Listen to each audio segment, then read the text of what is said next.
Cost sheet के जो question होता है, कुछ स्पेसिफिक क्वेश्चन ऐसा आएगा कि ना तो प्रॉफिट दिया जाएगा ना तो सेल्स दिया जाएगा, लेकिन एक परसेंटेज दिया हुआ रहेगा जिसके बेसिस पे आपको प्रॉफिट और सेल्स का बैक कैलकुलेशन करना पड़ेगा। फॉर एग्जांपल देखिए, यहाँ पे टोटल कॉस्ट 1 लाख है।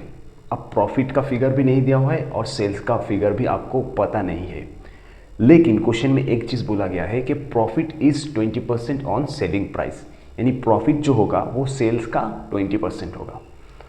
अब यह कि आपको सेल्स का अमाउंट पता नहीं है, इसलिए डायरेक्टली प्रॉफिट आप कैलकुलेट नहीं कर सकते।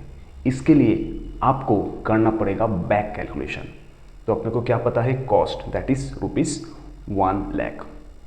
अब देखो प्रॉफिट क्या बोला है, 20% ऑन सेलिंग प्राइस, यानी कि सेल्स के ऊपर कितना, 20%।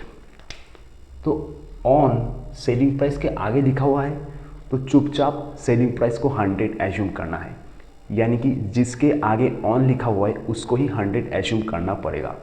यहाँ पे अगर ऑन कॉस्ट बोलता तो कॉस्ट को हम 100 एज्यूम करते, लेकिन यहाँ पे ऑन सेलिंग प्राइस बोला है तो सेल्स को हम 100 एज्यूम कर लिए।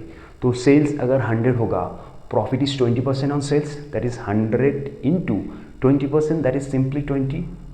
तो अगर आपका सेल्स है 100 और प्रॉफिट है 20, तो ऑब्वियसली कॉस्ट उससे कम ही होगा, 100 माइनस 20 दैट इज 80। तो अब ये जो 80 कॉस्ट आया है वो किसके बराबर है, ये देखिए कॉस्ट 1,00,000। तो हम एज्यूम कर सकते हैं कि 80 1,00,000 के बराबर है, that is cost equals to 1,00,000। तो हम यूनिटरी मेथड फॉलो करके 80 को 1,00,000 एज्यूम करेंगे।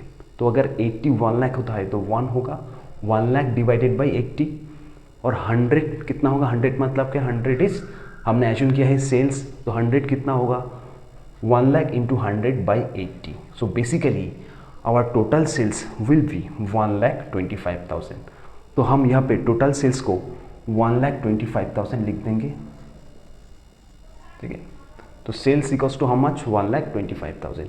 तो कॉस्ट अगर 1,00,000 है और सेल्स 1,25,000 है, तो ऑब्वियसली प्रॉफिट जो balancing figure that is 1,25,000 minus 1,00,000 equals to 25,000 हम लिख सकते हैं। So basically the profit is 25,000।